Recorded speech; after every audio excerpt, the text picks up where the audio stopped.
Congratulations on the Cher Show. I love it. The review that I liked the most called it the whole smorgasbord, which is a huge compliment. Yeah, well, I guess. I don't know if you're eating. But yeah, I think, it starts when I'm 4, and I wanted just the really important things, also things that people don't know about me because everyone thinks they know everything. But, there are even things that you don't like. When I watch it sometimes and I see it, I think, did I really want to put this in there? It's kind of personal, but then I thought, it's really important for people to know, not what they think they know, but to actually know. That must be so interesting to have people think they know everything about you, to know your life, and maybe it's just the highlight reel, Well, all of us, you, me, there's things that are out there, but mostly, unless the paparazzi are at your doorstep, there are things you don't want people to know, But then I thought, what good's the play if I don't show things that people don't know? Yeah, and there are these moments that are tough and vulnerable. Is it hard? You watched today.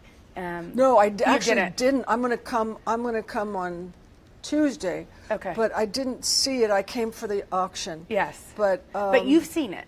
You've watched, I have. And you've sat in the audience right. several and sometimes times. I've cried and it's been really uncomfortable, and sometimes I've looked at it and thought, like the first time I saw Gregory, the boy that plays Gregory, I was sitting back here and he walked across the stage and I went, oh my God. Paulette and I looked at each other and went, oh my God.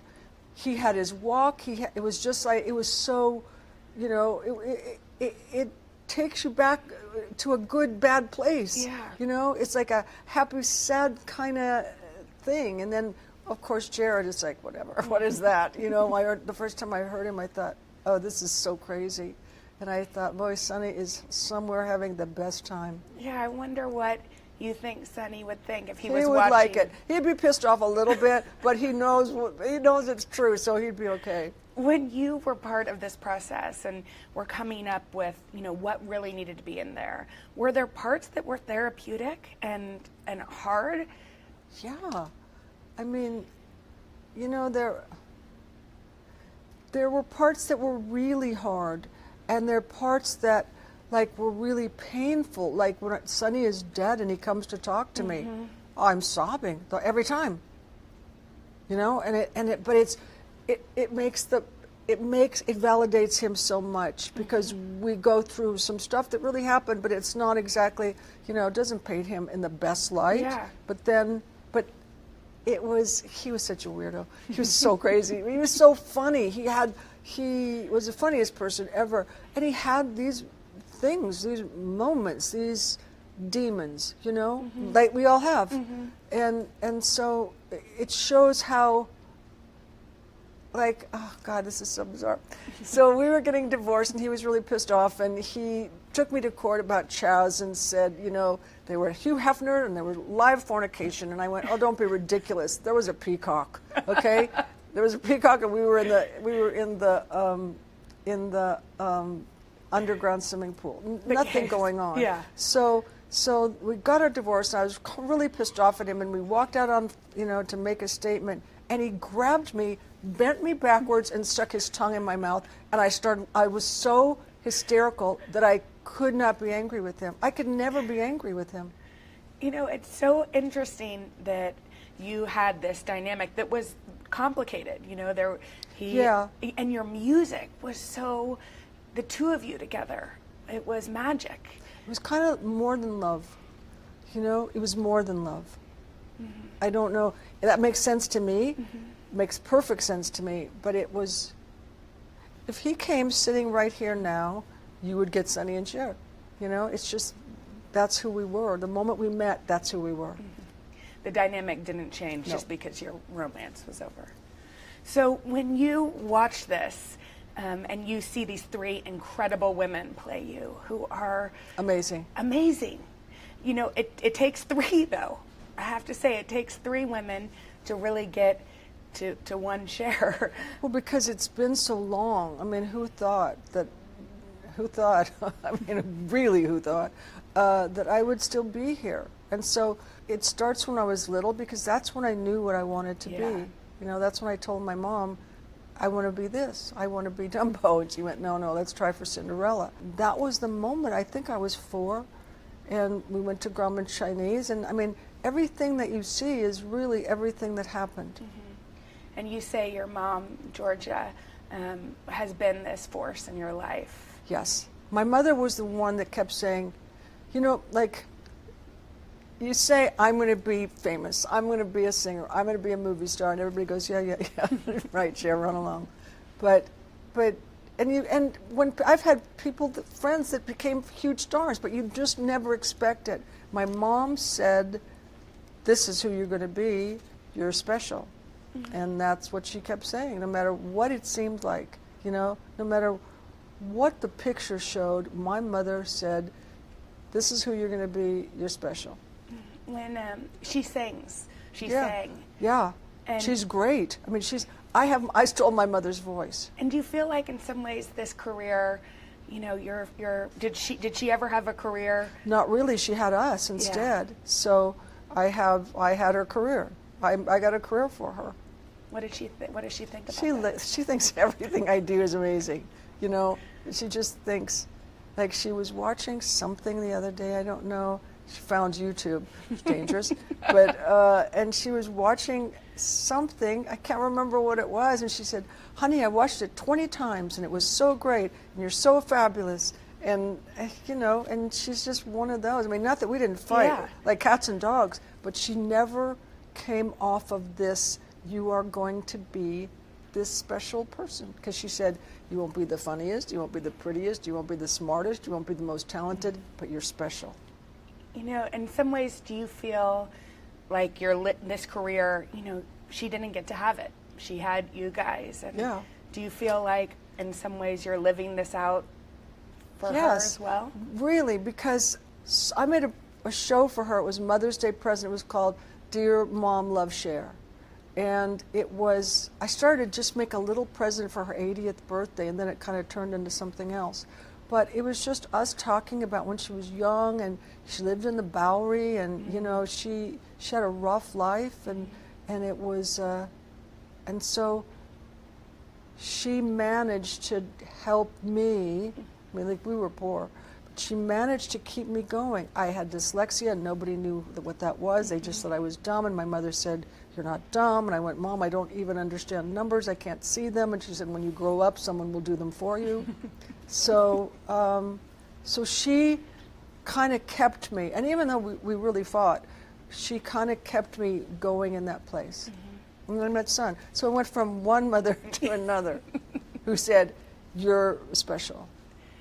And do you know that now in you? Like, when you see the show of your life and you hear your music, can you say, okay, I am special. This is remarkable. What makes me feel most like it is the reaction of the people. You know, that the reaction of the people to it makes me feel really special. Yeah. We saw women and men, all different ages, like really a fabric of America leaving here, and you came out on stage and surprised them, and you should have heard their conversations. I mean, that must make you feel like, all right, I've done something right. You know what, I do feel like, it sounds so crazy. I was going to say something I'm sure you'd have to bleep, but. You can say it. Okay. Bleeping is always fun. sounds so like bull. But I know when I walk on stage, I am connected to every single person there. I can't necessarily see them, but when I see the ones I see, I know that behind them are the ones that they are. And I just know my job is like a ministry in a strange way. I'm there to make people forget if they're unhappy, if they've lost their job, if they couldn't make the car payment. I'm there to make people happy for those 2 hours. That's my job. And that's what I give back. Speaking of, you're going on tour again. Please, it's so embarrassing because I keep having these farewell tours because I, honest to God, think I am never coming back. Like, I'm 100 years old, who's going to come to see me? But you're not 100 years old. Well, I'm close. My mom's 93, and my mom keeps going, Cher, Age is just a number. If you don't bother it, it won't bother you. And I keep going, Mom, you're crazy. You don't believe that necessarily. But do you like being on tour? Well, it's hard. Yeah. It's really hard. But I like doing the show. I like doing the show because people are having a good time. It's like having a party and everyone's really enjoying themselves. And that's the thing I can do. You know, that's what I know how to do. I've read that you've said you're not really outgoing by nature, although I've had a great conversation with you right now. No, I'm not. I'm really not outgoing. I mean, this is work, you know. I never have been. I've always been really kind of, like my friend Paulette is the one, like all my friends are very outgoing. I'm very interior, you know, until I get on the stage. But, yeah, I'm not very, I'm kind of shy. You're kind of shy, but when you step on that stage, that goes away. Yeah, but right before it, I feel like I'm going to pass out. You're nervous still. I couldn't even sing in front of Sonny, like in the middle of the night. When he wrote I Got You, Babe, we had furniture for one room, and we had an old piano. And so I'm sleeping, and he goes, Cher, come here. Cher, come here. So I come there, and he said, all right, sing this. And he always was doing it to me. And he started to play I Got You, Babe, and I went, I don't want to. And he said, Cher, it's only me, just sing it. So I did, and then afterwards I said, I don't think it's very good, I'm going back to bed. You didn't think it was good? No. It wouldn't be the first time I was wrong. If you could turn back time, and pun intended, and tell your younger self something, tell your younger self about how it would all turn out. I wouldn't say that. I would just say don't sweat the small stuff. Because sometimes something that is not, you're not even going to remember. It's not going to have any importance. You just think, oh, this is the end of my life or the end of my romance or the end of whatever. But if you keep going, there's something, you know, if you're a searcher, something will happen. And you just, the one thing I honestly live by, I don't stop. You know, I don't stop. If something is in my way, I go around it or through it. One of the things that is so awesome about this show is that it shows vulnerability too. And I've heard you say, you know, you've had moments where you thought, my career's over. And Many. Many? Yeah, I've gone up so high and then fallen down so low. When I did Witches and Moonstruck and Suspect in a row, then I made an album, then I went on tour to publicize all of those things, and then I came back and I just fell apart. I was sick for 2 years, I lost 5 movies, and just my beautiful acting career just kind of went down the toilet, you know, for a long, long time. There's been so many times where I've had to start from the beginning. Yeah. And you just think, well, I would do something else, but I don't know how to do anything else. I mean, I could learn, however. But this was what you always wanted to do. It just was all I was meant to do. So in those lows, how did you pick yourself back up? I'm stubborn. I'm really, really stubborn. And it's not in an obvious way. It's not in an obvious way even to me, but I just don't quit. And I'm not sure why. I really, like, it's not like a conscious thing where I go, I'm not going to quit. I'm not going to quit. It's just that I keep putting one foot in front of another. So you, I think, are the only person that has had a #1 hit for 6 decades. Well, first of all, when I heard that, I was like, the math has to be wrong. I'm not great at math. But when you hear that, are you amazed? I'm amused. I just think, whoa, that's cool. I didn't know it for a long time. Somebody just read it off to me one year, and I thought, well, that's cool. So does that mean you're going to put out more music so we can carry it on to the next? Well, you know, the Abba album, there was not a single, but the Abba album was #1 all over the world, which is something I did not expect. It was kind of a little fluky thing, you know. I did the 2 songs, and then my producer, Mark, who did Believe and a bunch of my songs, I said, how would you like to do an Abba album. I never thought of it, but I liked the songs, and it seems like it could be fun. He came out to my house, and we did the whole album in 7 days. And then it went out, and I thought, I was wondered if people who loved ABBA would not, like I was infringing on this, you know, the sacredness of it. But they seemed to like it. People liked it. People loved it. Yeah.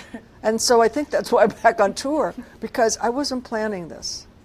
You weren't planning this Here We Go Again tour? No. I mean, is that why it's called Here We Go Again? Because it's kind of like with no, because it's the movie Mamma Mia, Here We Go Again. Oh, yeah, of course. Right. So, yeah, that's why it's called that, because... Here we go again. Yeah, because I had absolutely no plans to do it. But is it also kind of hilarious because it's, as you said, you've had a farewell tour. Yeah. And then it's like, well, I actually make a joke about it, you know, about I'll go, well, if I ever do a farewell tour again, then everybody laughs because I don't know,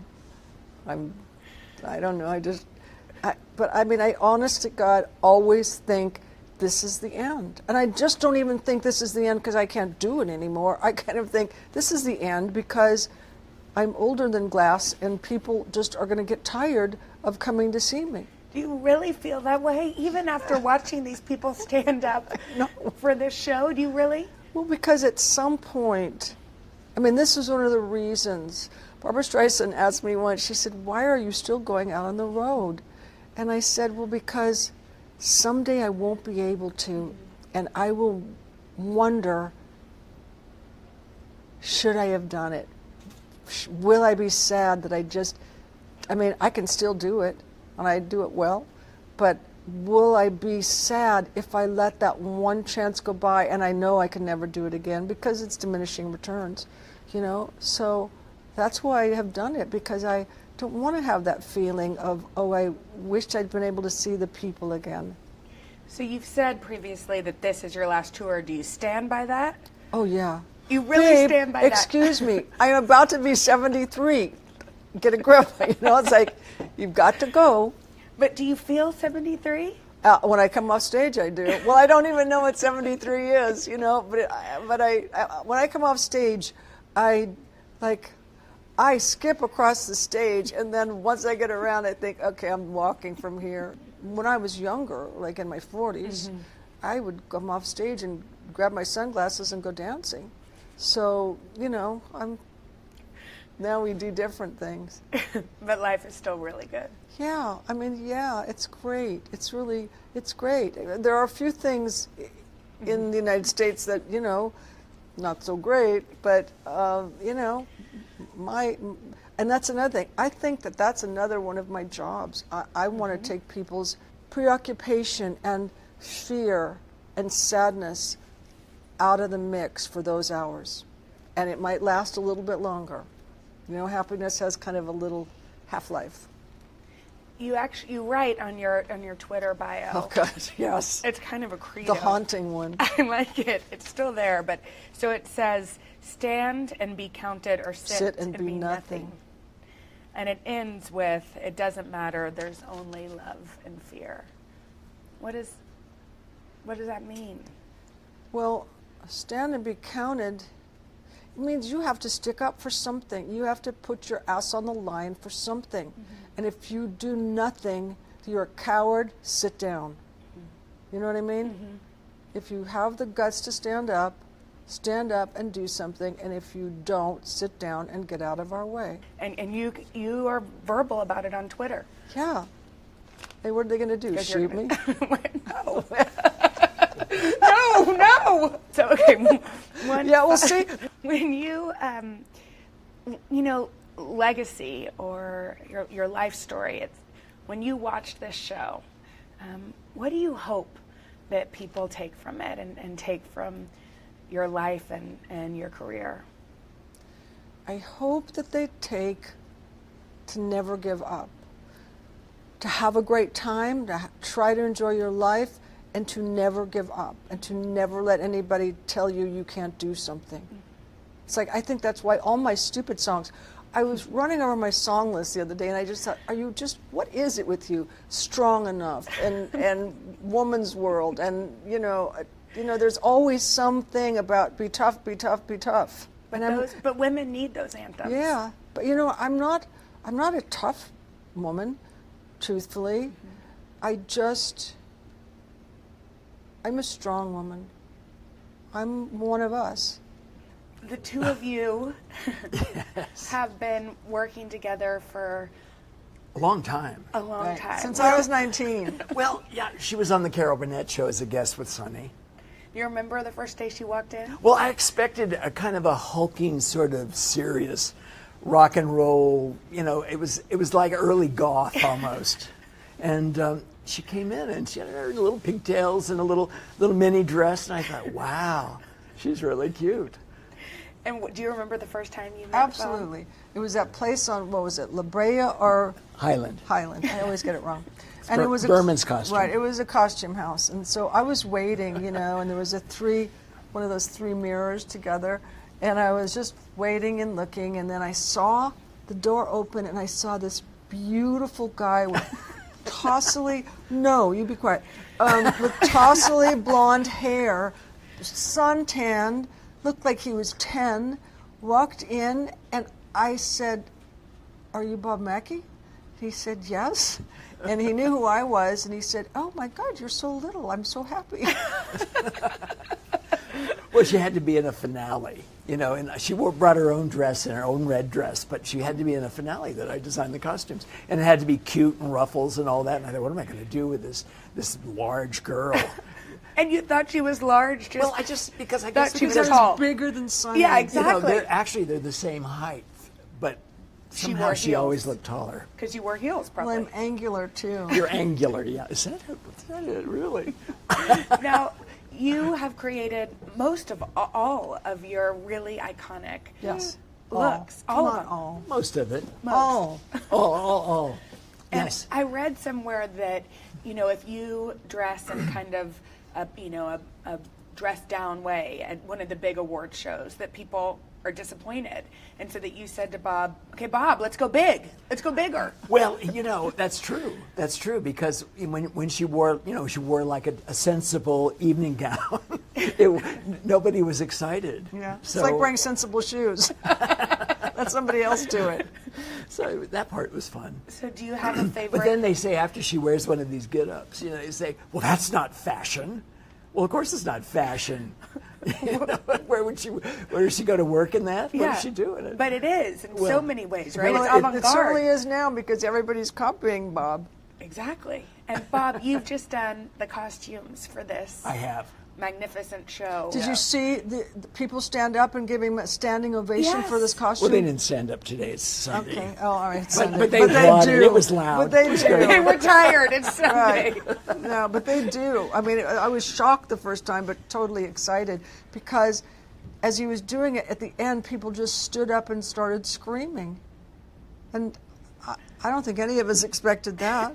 Nobody did. So when you heard that, when you saw that, what went there? Well, I loved it, but I was sitting in the audience, and Michael was up there with his blonde wig on, dancing and singing, and it was And good. then he made the mistake of going into the theater, walking out, and everybody jumped on him and said, "Would you sign this? Would you sign this? Would you sign I this?" had more selfies taken than me that day. It was really good. But it must feel really great that your work. Well, it's good that I'm still working. That's the good part. No, and it's great that you're still working and you're brilliant, and it's also that people are finally giving you the respect that he deserves. What has it been like working with Cher all these years? Well, you know, she said she was stubborn. Remember that? Yeah. Yeah, well, okay. She has a point of view when it comes to Sometimes, well, the thing about Cher in the beginning, I don't think she really knew who she was or what she Well, could. I knew She who was I was 19. before I met But you. she didn't know what she could look like. Right. And the producers, when the Sonny and Cher show came on the air, the producers, what are we going to do with her? What are we going to do with her? Well, who is she like? Well, she's like Keely Smith. Well, she's not like Keely Smith. Nobody even knows who that is anymore. But you know. But that was when a you singer. hear that they thought, you know, who is she like, as opposed to just like, let's figure out who she Because is. if you look at the Sonny and Cher show, no one ever went on an American TV hour, you know, looking like us. You know, we were kind of They were very different. Yeah. And I had said, and you forgot this, when I did Carol Burnett, no, actually it was the first 9 months. Oh, okay. Well, So we did a show special. together. Yeah. And I said, if I ever get a show, I want you to do my clothes. I've forgotten about that. Right. And so when we got the Sonny and Cher show, I said, I want Bob Mackie. And they said, we can't afford Bob Mackie. And I said, well, I don't care. I was going on vacation. I got this call from her. And I didn't go on vacation. And the first year we only had one dress, that white dress. And Well, we had... we put a heart on it. We put cherries on it. We put an Indian necklace on it. We had no money. We put everything on it. You know, the summer It was a replacement summer show that they thought, you know, was like, oh, nobody watches TV. They usually go 6 weeks and nobody ever heard of it because they're on vacation. But it was a hit. It was a major hit. So do you have a favorite look that you've designed? No. You don't? Well, you know, they're like my children. I love them all. Well, what are your favorite? You have to have some favorite children of all of them. Well, I mean, it was pretty exciting when she was on the cover of Time magazine in her see-through dress. I remember that. Yeah, it was banned on a lot of newsstands and sold In the out South. immediately. It was shocking. But then once I said to him, no, I said, I want you to make me something, and will you, no matter what it is, will you please make it for me, and no matter what it sounds like, and no matter what it is. And he said, well, I don't know. And so I said, okay, well, I want this thing with a gigantic big black feather headdress, and I want nothing from here to here, and I want a big cashmere so-and-so, and he just took it. He said, okay, and he just did it. And I mean, he just overdid it, and it was perfect for me. It was like Make just it what I bigger, Bob. wanted, you know. Yeah, I said make it bigger because I was kind of pissed off because the Academy said I didn't dress properly and my boyfriends weren't proper and blah blah blah blah. So I wore this thing, and I came out and I said, as you can see, I got my pamphlet from the Academy on how to dress like a serious actress. And that's in the show. Yes, and Jane Fonda, I came around the corner, Jane Fonda saw me, and she got hysterical, and she said, let me get to my chair, this is the best thing, I want to be out there to see you come on. But it was, you know, it was... Did you get another letter? No, I didn't get another letter. That I was got sort an of- Academy Award. No, and she got her picture in every paper in the whole And it country was the next showing day. them, right? And they're you know, still printing They it. still print that picture saying whatever happened to this thing where people kind of took chances instead of just wore regular dresses. So where are all those beautiful clothes? Bob has them. I have them. You We archived copied them. them in the show. Stephanie J. Block wears absolute copies of them all. They're not, you know, because the fans know exactly what she wore. You can't do anything different. It has to be exactly that. Yes. So when you got the call to do these costumes, and extensive, I mean, there's lots. Yeah. Were you like, oh gosh, or were you thrilled? I just, okay, yeah, I can do that. I mean, you know, it's just, who else is going to do anything that goofy? Nobody. And I pushed him. She did. You said do it. She's never intimidated by anything she wears. It just doesn't occur to her to feel like, ooh, do I look all right? It's just, you just wear it like a t-shirt, like jeans. You know, it makes me think that when you said you were looking through your song list and there was strong, all these adjectives, maybe you are a strong But woman. kind of in a half-ass way because it doesn't seem to appear to me, really. I just try to do things. Do you know what I mean? Yeah. It's not like I'm doing this, I'm blah, blah, blah. It's just like, I'm going to do this. But you don't ever feel self-conscious. Well, I do now that I'm older, but when I was young, when he and I were working together, I could wear 2 Band-Aids. I didn't And sometimes care. I would say, no, Cher. Yes, one time I did something and he said, do not tell anyone I made this. I will only do this if I you still tell hate no that one. outfit. Which outfit I is it? actually do too. It's You really do? disgusting. It's horrifying. Right, it's horrifying. Yeah. It's what the outfit I wore on the battleship for Turn Back Time. With all those sailors. It's really awful. You actually don't like it. No, I mean, it was just like, so. And her 12-year-old so- son playing bass. Right. It was so cheap and tawdry and everything you don't want to be, but it was over. Do you have any, what are your favorite looks that Bob's designed for you? Okay, I have a few, I mean, I have so many, but come on. This beautiful, one of my all-time favorites. It's a crop top, and it's kind of Indian in design. It's yellow and it has gold beading on it. And then the one that he made me the night I was angry, and it was that huge. Yes. The feather headdress, and I felt really bad because I was presenting the award to Don Amici, who I loved, but he just looked at me and it was like, oh, this is the good and the bad of this thing. And I was just like, I'm such a huge fan, and I'm like this, and really sweet, but I forgot what I looked like. But you know that he said to people afterwards, he said, you know, I never would have had my picture in the paper the next day because nobody cared about Don Amici, and there he was next to Cher. I mean, they still print that picture. No, he was wonderful. I loved him. And the one that I won in, that was a beautiful dress. I loved that dress. But there have been so many dresses that I love, and we looked at one the other day, and just, they're like kind of friends, or, you know, whatever. It brings back these wonderful memories, or memories. Yeah, well, yes. When I hear you talk about the confidence that you have, I mean, to dress somebody like that isn't afraid to take a risk. Well, she's the only one, really. Although when she became kind of very famous for those clothes, I started getting calls from all kinds of actresses wanting the same kind of thing. And I thought, well, that's ridiculous. They can't wear that. So did you say no? Well, I did usually, yeah.